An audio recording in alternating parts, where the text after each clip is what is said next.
Yeah, I doubt I had full mobility because it was just pain. Pain is always the great inhibitor. So you were right though. The Raiders game I actually felt really good, and then the Giants game I think we played after that I felt really good compared to what I felt earlier in the season. But compared to now, I mean it's night and day. I feel like a completely different player. I mean my wind is there, my feet, my legs.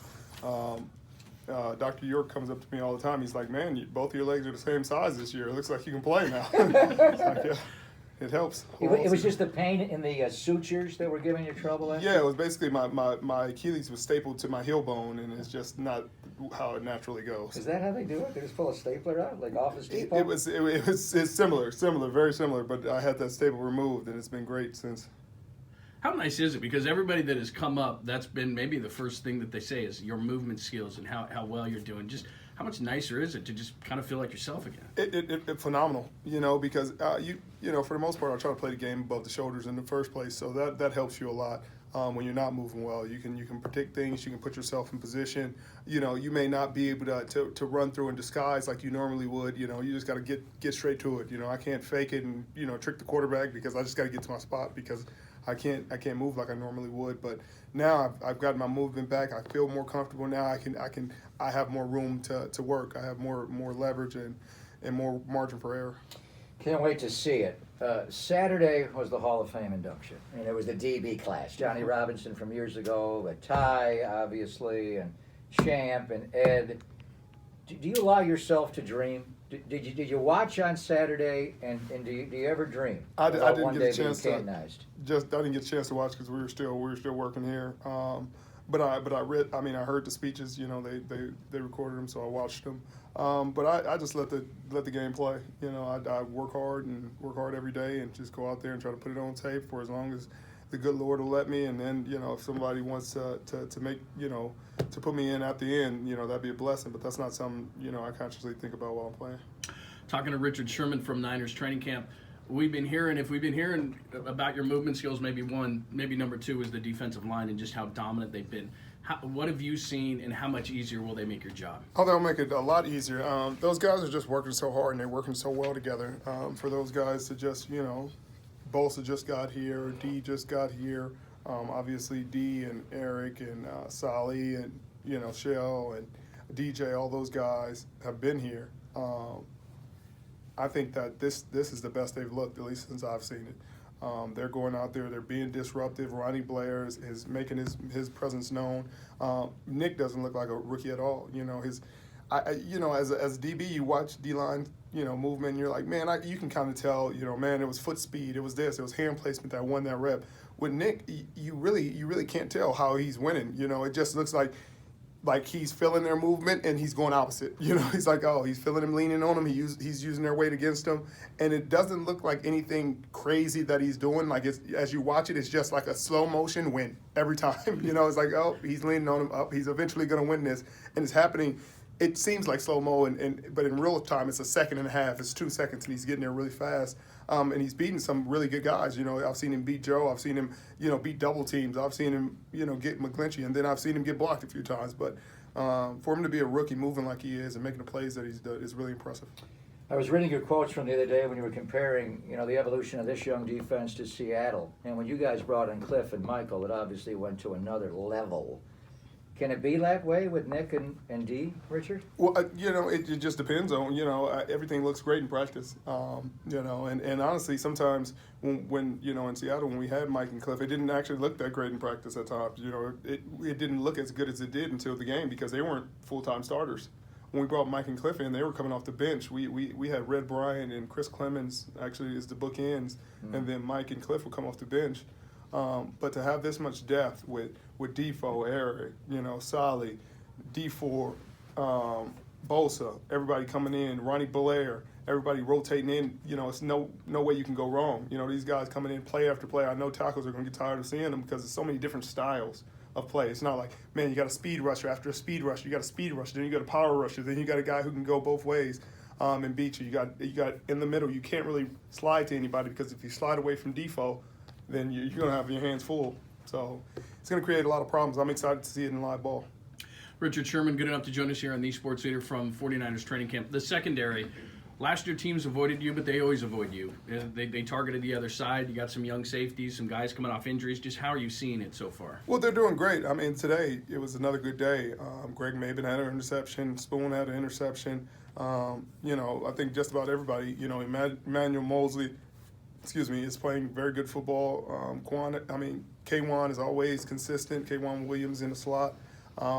And Verrett coming out, he's looking better and better every day. I think they're increasing his workload, but he looks like he's moving into form. I think we're going to have more depth and more consistent play from the back end forward. The corners, the safeties, I feel very good, and moving T. Moore to safety was a big move. He's been running with the ones, and he's been playing confident, playing consistent. Obviously, there's still a learning curve, going from college and not playing corner for a year and then coming back to safety. There's going to be a learning curve, but he's doing great. So we talked about the front, we talked about the back end, but it's a 3 deep, 4 under, and the buzz under. And going back to your Legion of Boom, but you also had Bobby and KJ just buzzing everywhere. It was like, and the way it all worked together. I think last year there were some holes in the linebacking level to the deep secondary level. Having Fred Warner now in his second year, and let's see, hopefully Quan's healthy, but he is fast. Right. I mean, talk about the marriage between the back end, the safeties, the corners, and also that buzz you guys got from the linebackers in Seattle. In this scheme, man, everybody works together, works hand in hand. If there's a disconnect at any level, there's going to be a huge hole in the defense, and it's not hard to find. And I think Fred having a year in the system, a year more experience, he's seeing the same plays because you can only attack this defense so many ways. And now he's a year into it. He starts to recognize things quicker. He starts to move quicker. He starts to anticipate. He's not falling for the fakes and the nonsense, the cheese.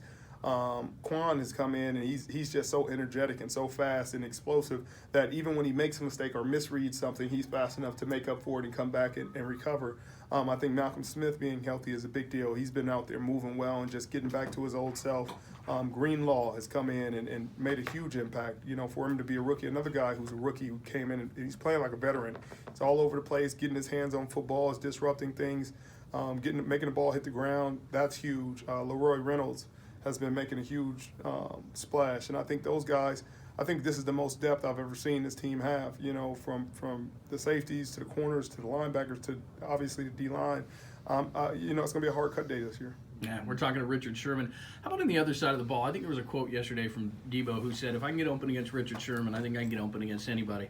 The receivers are young, but you just talked about depth. They've got a lot of depth there. What are you seeing from these guys? They're so versatile. I think Pettis is going to be the biggest surprise for most people outside of this building. He's going to take a huge step. He's worked really hard. He's really dynamic.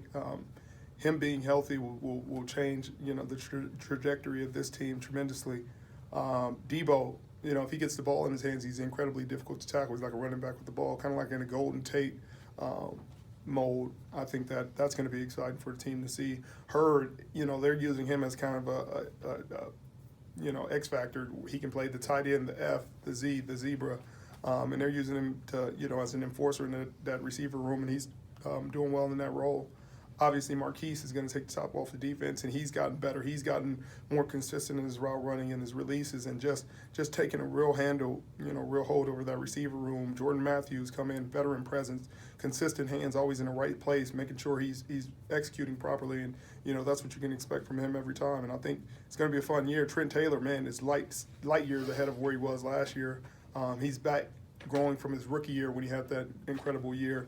This year, his back isn't hurting him. You can see his explosion, his dynamic, his suddenness. He'll probably catch, 80, 90 balls, I would assume, and I'm excited to see it.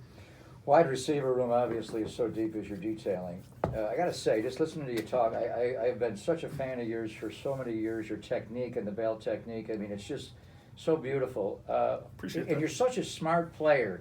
How much were you aided? Are you aided now playing corner in the NFL, the fact that you played wide receiver 3 years into Stanford? I mean, you know route combinations so well, you can read the break. How much does that aid you now? Oh, that helps me. I can't even quantify it. I mean, I don't think I'd be anywhere near as good as I am right now without those things.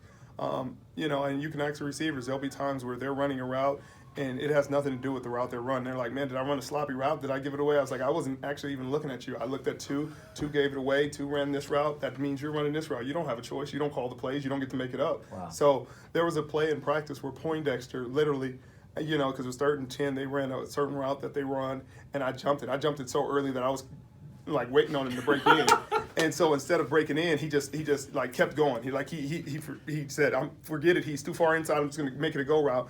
And Kyle came in, and they gave him the business because they're like, you can't just make stuff up. He's like, well, he was sitting inside. He knew the route. They're like, I don't care if he knows the route. I don't care what he's doing. Like, you better run the route that we told you to run. And it was hilarious. That's great, man.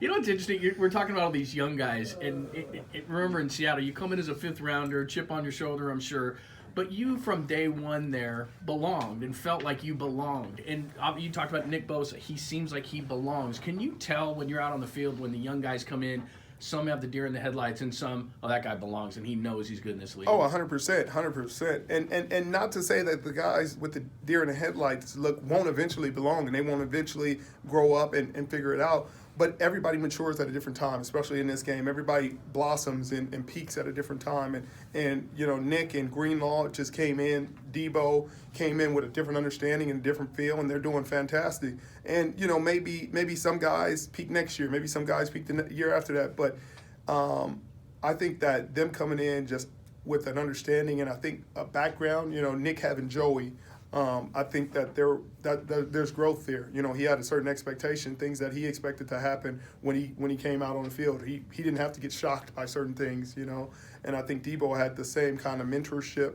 and that changed the way you play. Got a game on Saturday. You're not going to play Saturday, are you? I have no idea. I don't think if I do, I won't play much. But I'll be cheering my butt off. Yeah. Do you want to play? How much do you have to play to be ready for Tampa? 0. You can play right now. I can play Go tonight. get Mike Evans. Right. We say man match, you follow him around. I do whatever. We were talking earlier. How much early in your career you pretty much played your side, left corner, offensive right. Mm-hmm. But towards your last healthy year, I think, and maybe even before you tore the Achilles, I saw you man match, go in the slot. Well, they play a little bit like Mike Evans is such a big, tall receiver. Well, it just depends on what they ask you to do. Yeah. That's the thing about this scheme. It's like I can't just say, hey, coach, I'm going to go do this. Yeah, We don't call that shot. Right. But if my coach says, hey, go get him, go man him, and follow him around, then that's what I'll do. And that's at times what we had to do in Seattle when a receiver just got the better of our other corner and they didn't feel confident in that matchup.